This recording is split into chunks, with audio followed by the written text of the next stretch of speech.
doing a little film study here for Pat and Kegan. So right off, before we hit play here, we're a second into the video.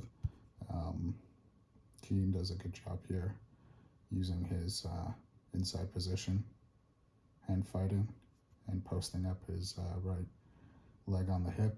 And as you'll see coming here, it exposes Pat's, or he's posting on Pat's left hip, sorry, and it exposes Pat's right hip here. And from there, that's a pretty easy back take for Kegan.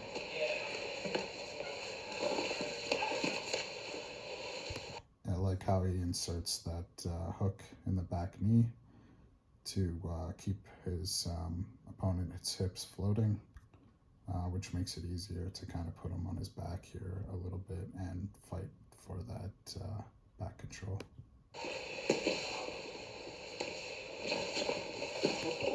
Now Kegan comes up here, he keeps his head connected, which is really great. He's got this body lock here. I can't see what his leg is doing, but if I was him from here, I kind of would want to scoot in and make sure that, and collect this maybe seatbelt grip, move my head up this way, try to get higher on his back. Kegan misses that opportunity, but floats his hips again with that butterfly and secures 3/4 now. No, he's actually got full back control. And he puts the hooks in here. Now Kegan's really doing a good job at getting his hooks in early, but he hasn't really secured Pat's hips here. So Pat's really doing a good job of trying to fight through Kegan's back control.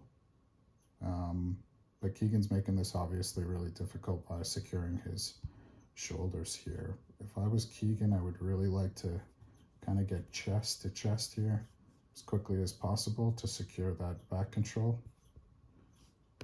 You can see Kegan really goes for this arm trap here, but you see his arm trap, his leg, this left leg is lower than the elbow. Ideally, I would really like to go for that 5-0 grip and secure the arm while kind of climbing my way back up a little bit higher here to get that left arm trapped better, more secure, so that we can start fighting 2 hands on 1.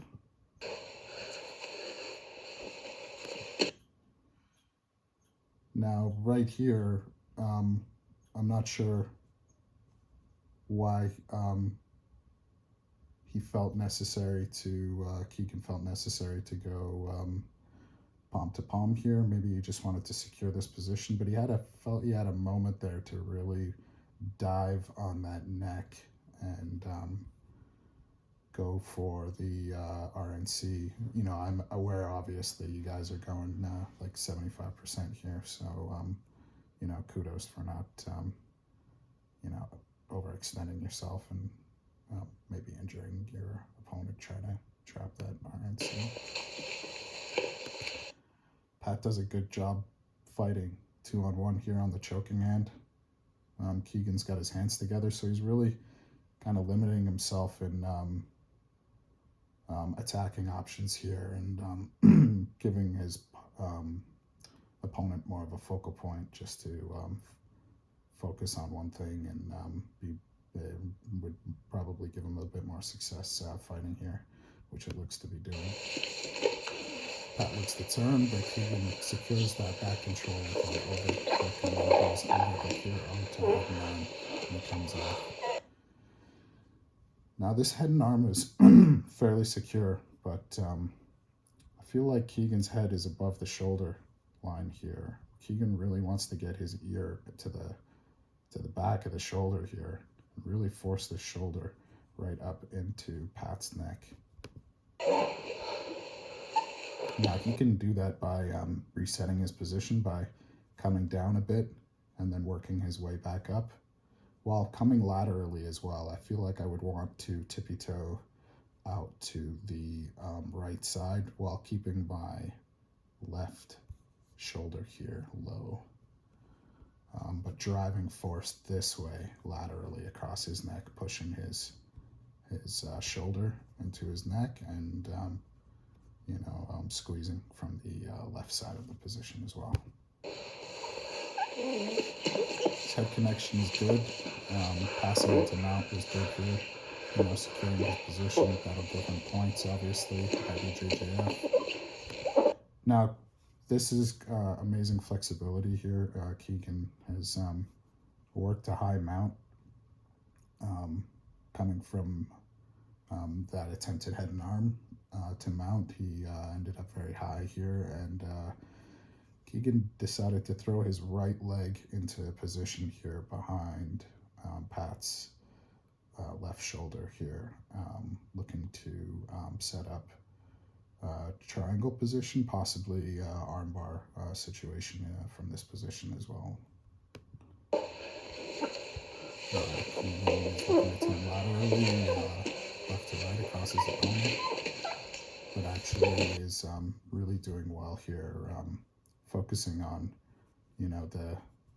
the good stuff right here, the stuff that's just in front of him. It's his shin. Securing the shin, knowing Pat might be able to roll him off as his hips are kind of floating on top there for a bit.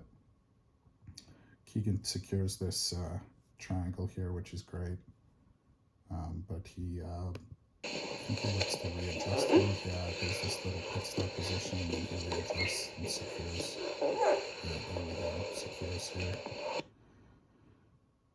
And he's already looking to attack this arm, which is great. Pat is giving up his posture here, which is making it really easy for Kegan to kind of have this more lateral position here to secure. Doesn't want to be straight on with him here in this triangle. Kind of wants his head and shoulders to be off to the side here, and putting a lot more pressure on the squeeze here. Kegan attacks it on and really gets the tap. There's a little bit of hand fighting here. Kegan's got his butterfly hook in here on the offside, and this kind of half entry into a I don't know what it is here, maybe half guard.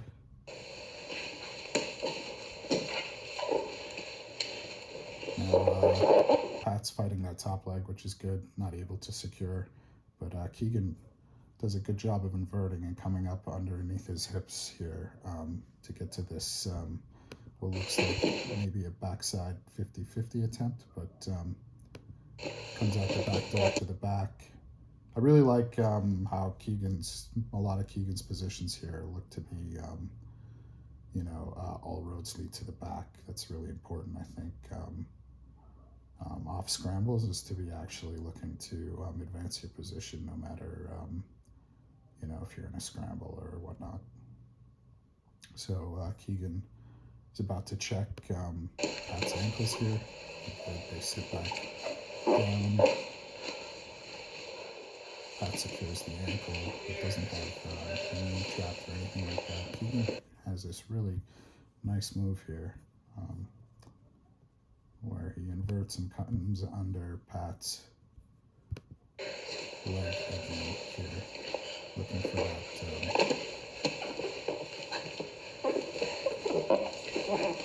for that leg to trap and secure that knee line, but we don't have really a clear position here. We're just kind of trading back and forth with firing leg locks. Kegan's keeping his position close. He's always looking to stay active here. He doesn't really want Kegan to enter those legs, but here we go again. And Kegan trying to get the inside sink upper position. Pat does a good job there, kind of securing Kegan's leg, but he kind of misses the knee line here. He lets Kegan post up here with his left foot and kick off his butt here, and kind of escape this knee line position. So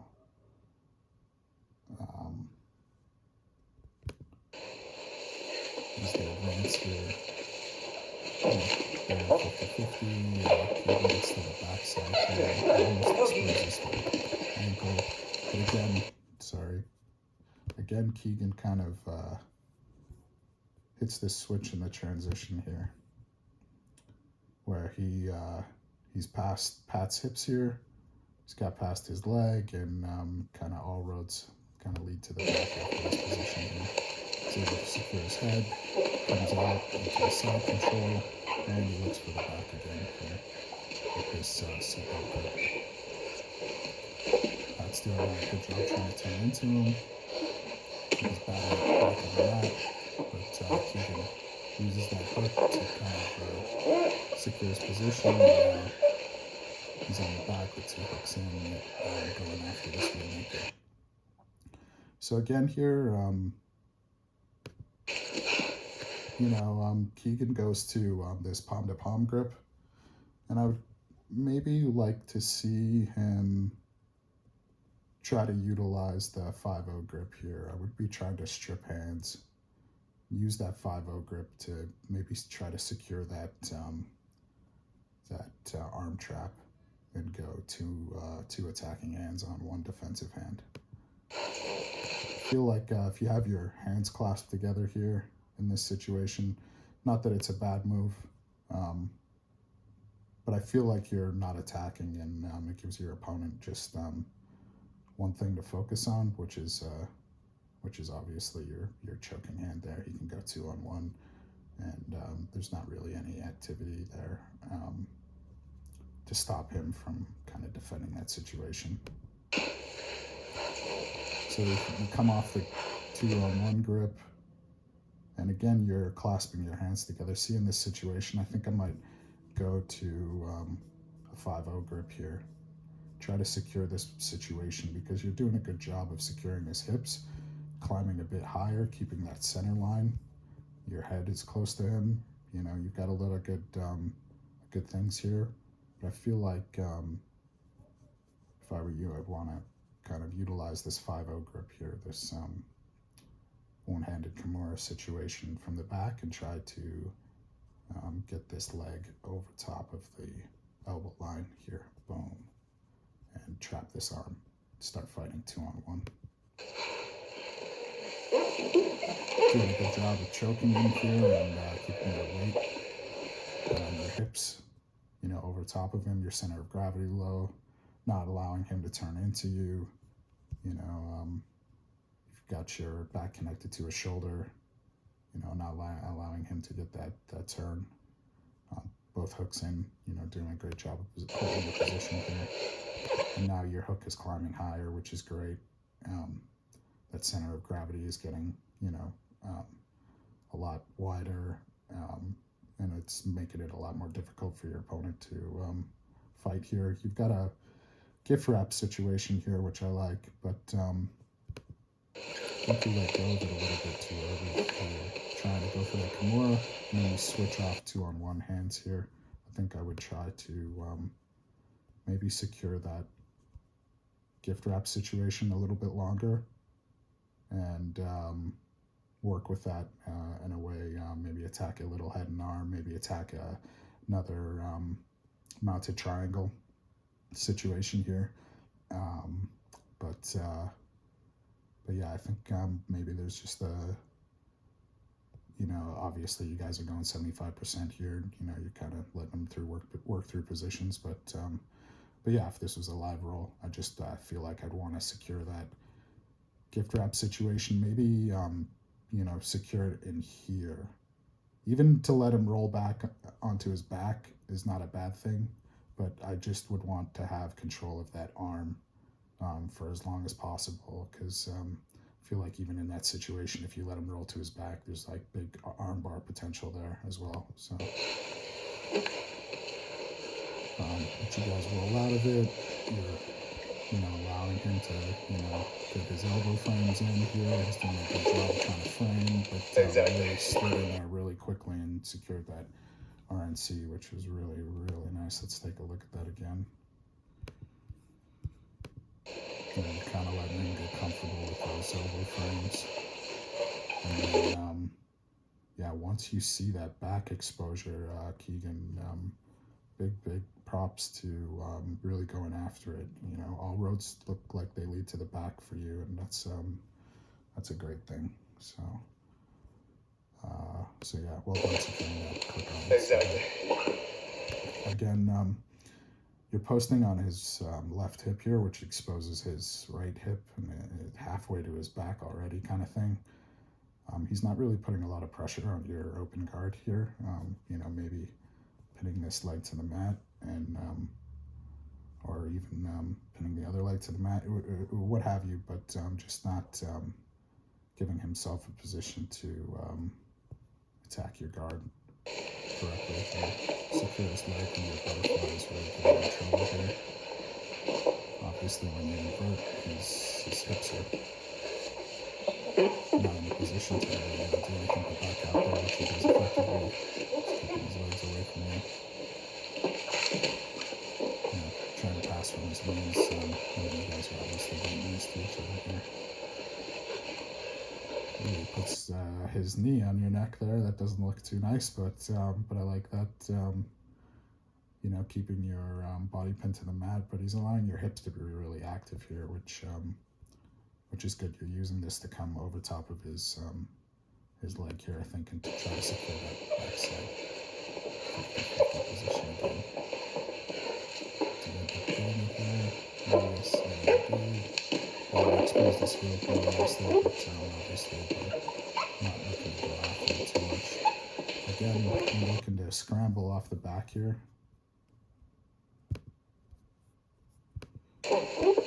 For this position, you can see the back here. I really like that, but it kind of stops you with that overhead.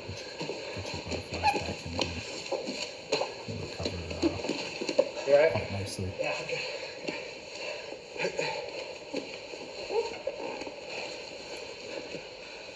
I tries to enter this ankle lock position.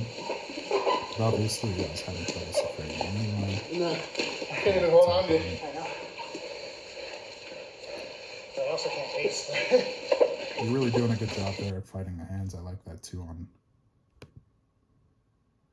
one grip. You're exposing the shoulder here with your 2-on-1 grip. You've got a nice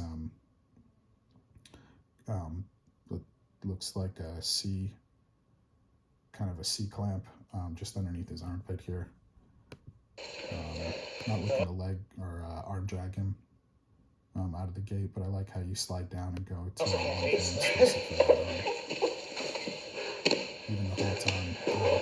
even the whole time while you go over. I didn't see that chin strap. That chin strap is really nice. Really effective at holding your opponent's position. When you don't have secure hips here, securing the head is really good with this chin strap. It makes it very difficult for them to move. I think immediately here you're trying to attack the head, but that covers his legs, and we go back into this open guard situation. As you step through, you try to go after the corner. But again, I really like this chin strap that you're using here. I think this is a really underutilized thing in jiu-jitsu. When guys miss this Kimura roll, they're in a position really to hit this chin strap. And there's a guy in San Diego that's really good at this. His name is Nate Fort. He uses this chin strap to invert back over his opponent and guillotine them one-handed from mount. So just maybe a thought about that. If you miss this position and hit that chin strap, I know you're quite flexible and quick. Maybe your dexterity will give you the ability to re-invert with this chin strap and come into a mount position to finish the guillotine. It definitely lets you secure side control here, and you're doing a good job in this 50-50 position, but I feel like I want to fight this hand rather than fight the hips more for the 50-50 position.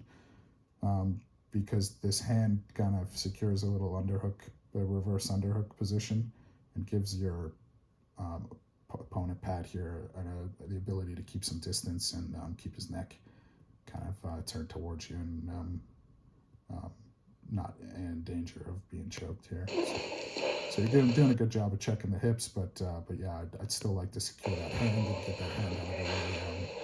Which there you did it right here. Now I'm side on, but I'm kind of on the wrong side. I want my body to be this way. Your body is 45-degree angle the wrong way, so I would want to walk my position kind of up first to get under the chin, and then come back and walk around from left to right this way, all while securing that hand. I don't feel that this hand here is really in a position to really do anything, but he manages to get on his side here, just because I think you haven't got his chin secured. His chin's a little free here in this situation, and it's allowing him to roll past your lat and give himself a position to kind of turn and face and get out of a tripping position here. So secured that chin strap the whole time.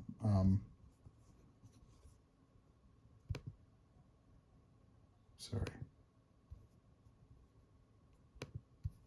Yeah, you've secured this chin strap the whole time as you come out, which is great. I really like that. But you gave up the arm there, and I feel like that was your downfall, because you could have used that chin strap and the arm to really secure your side control position and start re-engaging again from side control. Nevertheless, Pat inverts here, gets his knees connected to his elbow on his right side here, and he's got a great frame with his left arm, and ends up turning into you and getting close to securing the legs in a back control position, but you guys end up scrambling out and resetting. Again, you have this inverting over the leg here. You might want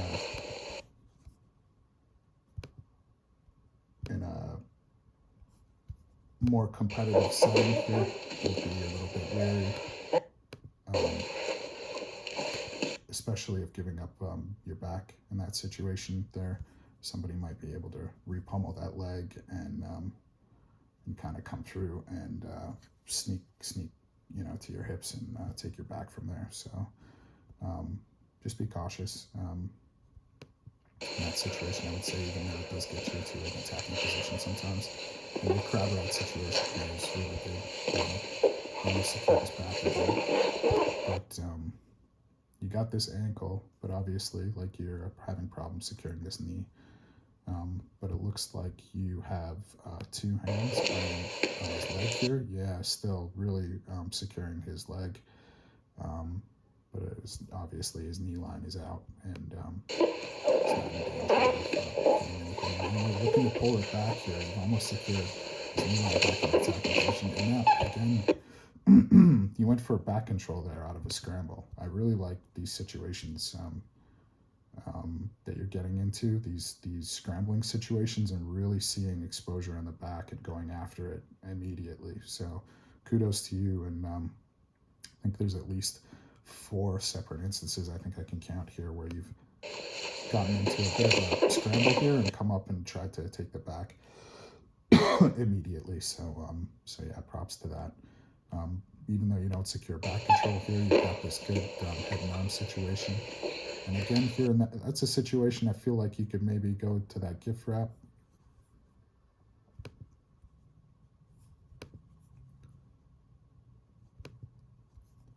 Or you could maybe go into this gift wrap situation, secure that arm. I'm really a big fan of getting to a situation where you can obviously attack 2 arms on one. So I know it looks like you're going after it here, but I would kind of take this wrist and go 5-0 grip here on this side, because you're already kind of high here, which would give you a really easy entry into getting that arm trap situation here.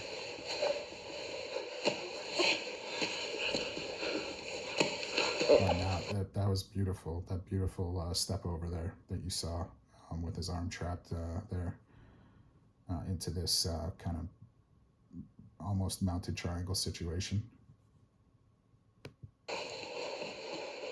And attacking arm immediately. That's great. Great finish. Good roll, Kegan. Good roll, Pat. Some great stuff there.